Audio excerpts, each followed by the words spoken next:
There were some successes, and there were definitely some challenges that haven't turned into successes yet, because I do think even some of the setbacks can turn into successes eventually.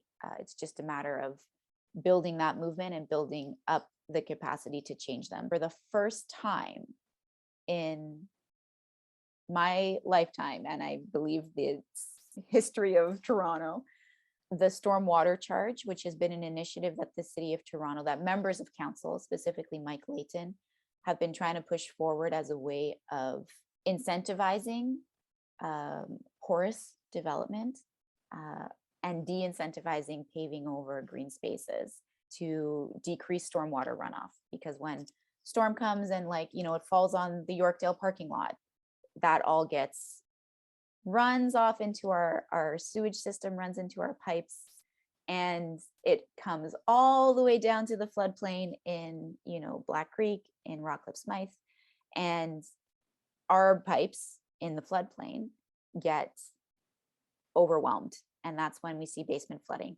both in terms of from the sewage system where the water overflows the sewage system, but also now more and more from overland flooding, because our Black Creek Canal overflows and starts to flood basements and homes from outside as well. And for the first time last year now, 2021, the stormwater charge passed, and it passed by one vote on council to actually get moved on to the next phase. So it's not like we have a stormwater charge in Toronto, but for the first time in nearly a decade, this initiative has been allowed to move forward to the next phase before actually becoming policy. So it's really exciting for neighborhoods like ours that are experiencing the consequences of just, stormwater runoff and increased stormwater runoff and our overwhelmed pipes, because it's one example of a policy that starts building a sustainable city, right? It starts reimagining the way we treat green spaces. It starts reimagining the way we pave over our city.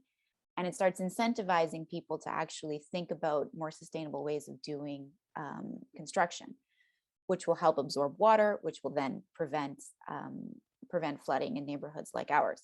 And I want to say, we talk about these things and we think, oh, maybe that's too radical.